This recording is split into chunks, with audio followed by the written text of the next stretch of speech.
vamos então nós falamos da igreja, então como era a igreja dos cristãos primitivos, lá do primeiro, segundo, terceiro século. E agora nós vamos falar de aspectos, pode passar, aspectos aí de vida cristã, não vamos falar de tudo, né? Mas nós vamos falar do casamento, por exemplo, que eu acho que é interessante. A visão deles era de plena crença em Hebreus 13, 4. O que diz em Hebreus 13, 4? Digno de honra entre todos seja o matrimônio, bem como o leito sem mácula, porque Deus julgará os impuros e adúlteros. Então eles tinham plena crença nisso aí, para eles era digno de honra o matrimônio. É claro que alguns, seguindo os conselhos de Paulo lá em 1 Coríntios, qual é o capítulo? Conselho para não se casar. 1 Coríntios 7, exatamente. Então o conselho de Paulo, alguns seguiam, porque realmente era sofrimento em cima de sofrimento. Vocês já devem ter visto filmes em que o indivíduo não tem nenhum medo de morrer, mas se o bandidão lá pegar alguém da família dele, muda tudo, certo? E ele muda da água para o vinho. Então, evidentemente que naquelas condições de perseguição, muitos optaram realmente por não se casar, para não empilhar sofrimento sobre sofrimento. E para que isso também não fosse uma pedra de tropeço para eles, né? Mas o casamento era honrado por todos. Clemente de Alexandria disse: por todos os meios então devemos nos casar, tanto para o bem do nosso país, como para a sucessão dos filhos e para o completamento do mundo, já que ele pertence a nós. A visão do Clemente de Alexandria. Dentro do casamento, e só dentro do casamento, o sexo é bom, certo e apropriado. Deve ser praticado e honrado. Lembre-se que os cristãos viviam numa época que era um mundo de dois extremos. Você tinha aqueles gnósticos anticorpo, como o Marcion também era um deles, né? Em que tudo que era da matéria era ruim, então eles eram totalmente avessos ao casamento, ao sexo. E você tinha as perversões, você tinha as orgias romanas, você tinha todo tipo de perversidade sexual. Eles viviam no meio dessa sociedade em que você tem esses extremos. Eles tinham a posição bíblica. O Clemente de Alexandria colocou assim: a atividade sexual deve estar limitada ao casamento e deve ser exercida como um esforço reverente e cheio de propósito. Que jeito de colocar, né? É uma coisa meio estranha. Mas é a maneira como eles colocaram. Mais tarde, com o fortalecimento do ascetismo e do monasticismo, o que é ascetismo? É viver uma vida de privações. O que é o monasticismo? É você ser um monge, é você se isolar da sociedade. Né? Claro, isso a grosso modo, né? Só para explicar para quem de repente não conhece essas palavras.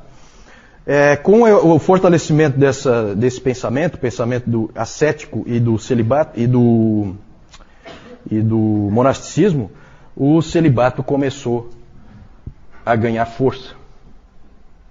O que é o celibato? Vocês aqui sabem? O que é um indivíduo celibatário? É um indivíduo que escolheu não se casar. Ele não se casa. Então o celibato foi ganhando força ao longo do tempo e logo Hebreus 13, 4 foi ficando um pouquinho diferente.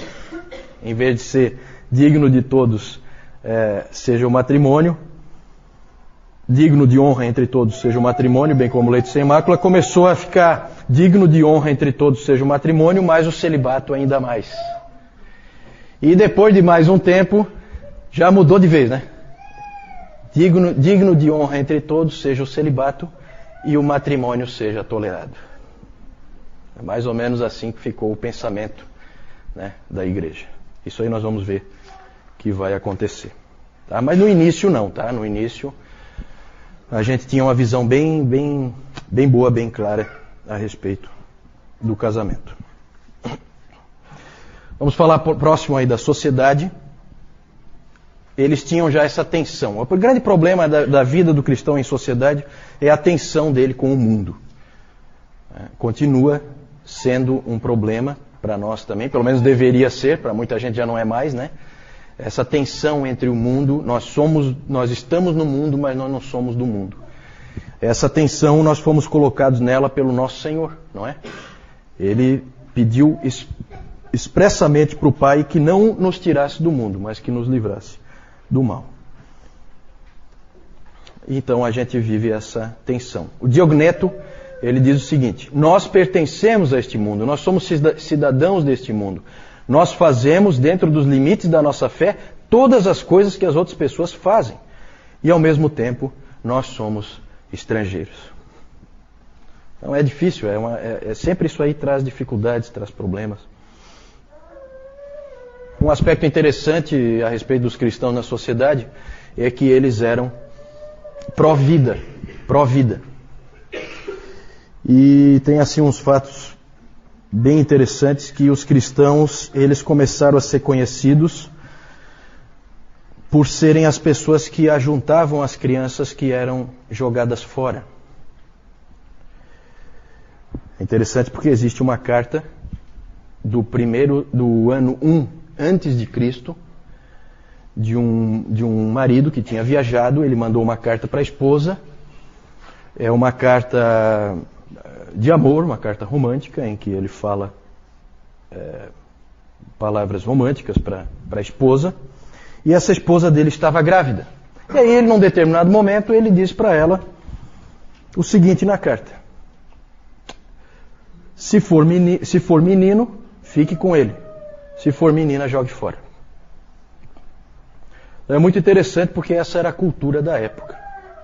E não é só assim como hoje a gente sabe de coisas que acontecem, por exemplo, na China, que as meninas são jogadas fora e os meninos não. Não, meninos eram jogados fora também, certo? Porque é aquela coisa, gravidez indesejada e tal, e então havia essa cultura de se jogar fora o filho.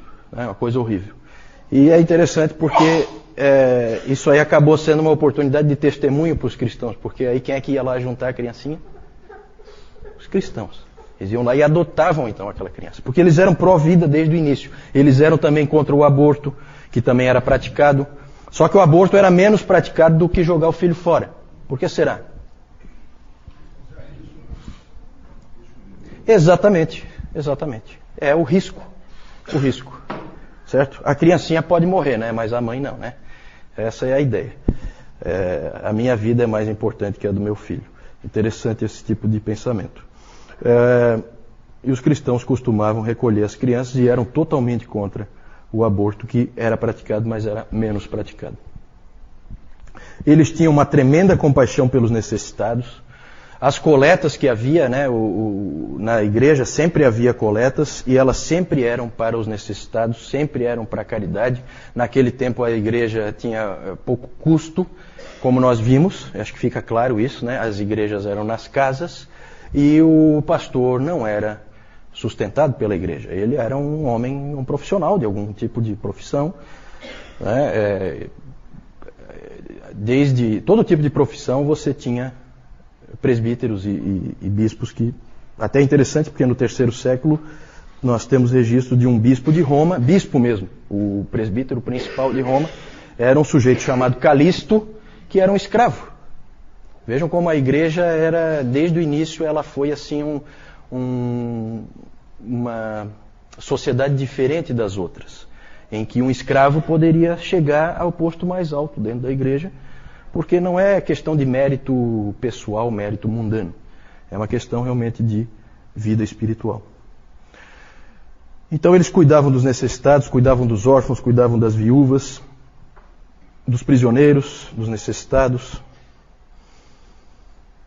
Também eram pró-decência e pró-pureza. Buscavam sempre a pureza como uma virtude. Então eles evitavam de participar naquelas festividades do Império Romano, porque sempre havia imoralidade ali, então eles não participavam. Vocês viram que eles eram inclusive acusados de serem antissociais, de serem não patrióticos por causa disso. Nós falamos disso domingo passado. Mas nós podemos resumir dizendo que os cristãos eram radicalmente pró-generosidade e pró-pureza. Pode seguir?